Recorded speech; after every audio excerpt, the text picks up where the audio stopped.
Astra and Celeste were partners in crime. More than partners, they were sisters, bound by blood and a shared love of all things sparkly.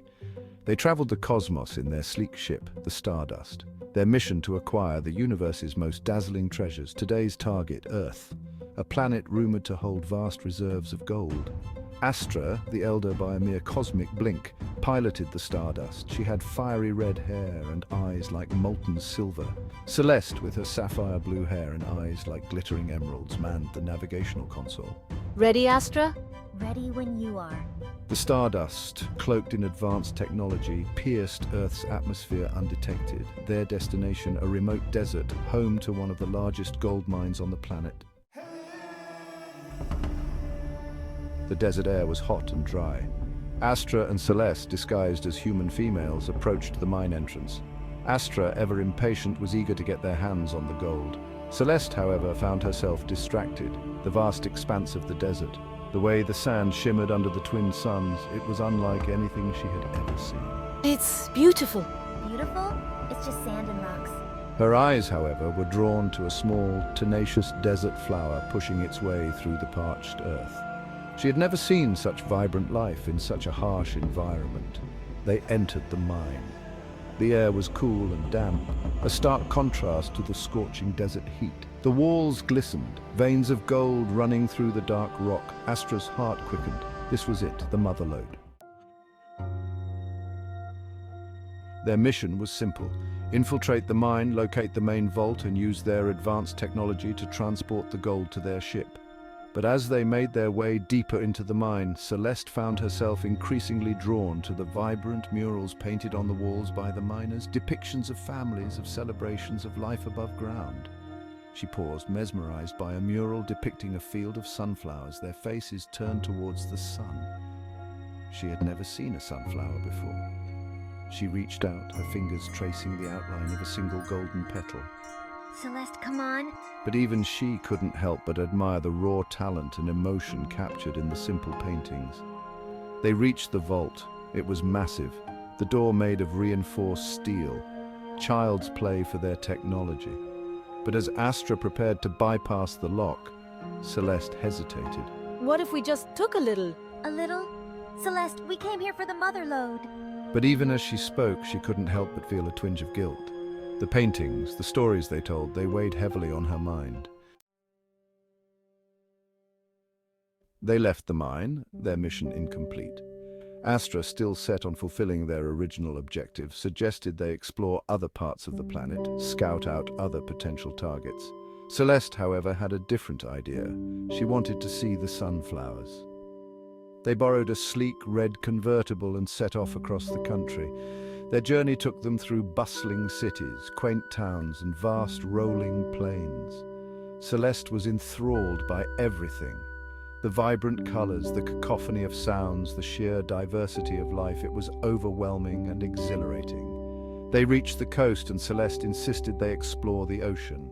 Astra, used to the vast emptiness of space, was initially hesitant, but the moment they plunged beneath the waves, she was captivated. Schools of fish, their scales shimmering like 1,000 tiny jewels, darted around them. Coral reefs teeming with life exploded in a riot of colors. Astra had never seen anything like it. It was more beautiful, more awe-inspiring than any pile of gold. Their journey took them to a bustling city, a concrete jungle teeming with millions of people. The noise, the lights, the constant motion, it's sensory overload. Zara found the sheer volume of humanity overwhelming. But look at them, Zara. Their interactions, their expression, there's so much to see. Luna was fascinated. She observed the people, their interactions, their expressions. She saw kindness, love, and compassion, but she also saw pain, suffering, and despair. It's also overwhelming. They stumbled upon a group of street musicians, their music echoing through the concrete canyons. Despite herself, Zara found herself tapping her foot to the rhythm. The music, it's so raw and full of emotion. It speaks to my soul. As they listened, a young girl, her clothes ragged, her face streaked with dirt, approached them, her hand outstretched. Zara instinctively reached for her energy blaster, but Luna stopped her. Wait, Zara, look at her. Luna smiled at the girl, her eyes filled with compassion, and pressed a small gold coin into her hand. The girl's face lit up, her smile brighter than any star in the galaxy. I never considered the impact our actions might have on others. Zara watched, her heart twisting in her chest. She had never considered the impact their actions might have on others. That night, they stood on the rooftop of a skyscraper, the city lights spread out before them like a glittering tapestry. Zara, still overwhelmed by the day's events, remained silent. Luna, however, was lost in thought. It's beautiful and terrifying. Zara looked at her surprised. It was the first time she had heard fear in her sister's voice. What do you mean? All these lives, all this beauty, it's so fragile. Zara followed her gaze. From their vantage point, the city seemed vast, invincible, but Luna was right. It was a fragile ecosystem built on a delicate balance. We can't take their gold. It's not ours to take. Zara looked at her sister, her heart swelling with pride. Luna had always been the more compassionate one, but now she understood.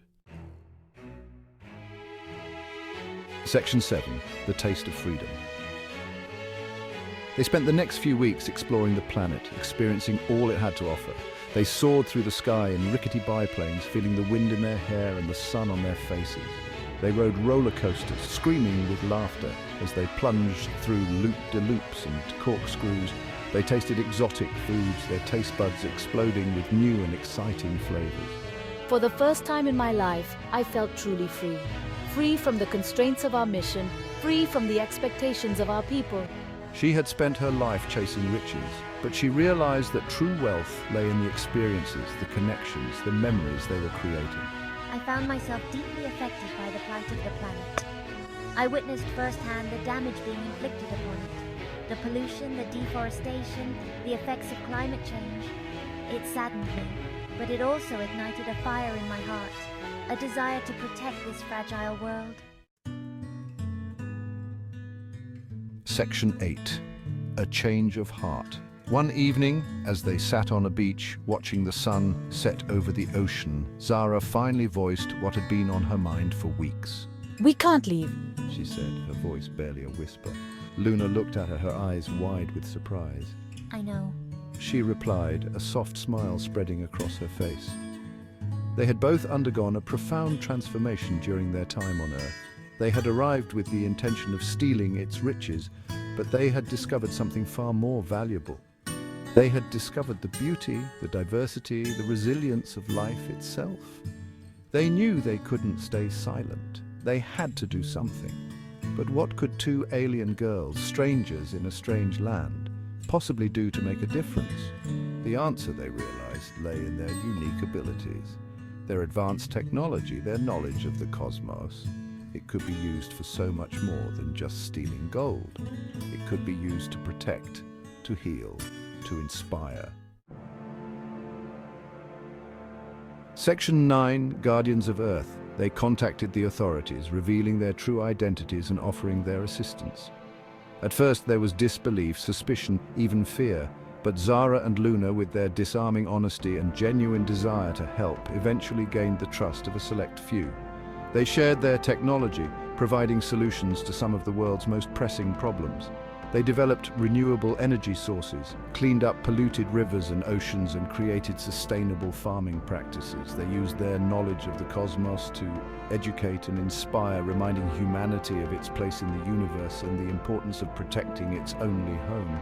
They became known as the Guardians of Earth, their names whispered with reverence and gratitude by people all over the world. They had traded their lives of crime and adventure for something far more fulfilling. They had found a purpose, a mission that extended far beyond their wildest dreams. Section 10. A Home Among the Stars. Years later, Zara and Luna stood on that same beach, watching the sun rise over the ocean. The Earth, their adopted home, was thriving. The air was clean, the water was pure, and the forests were once again alive with the sounds of nature. They had never contacted their own people, fearing the consequences of their actions, but they knew deep in their hearts that they had made the right decision.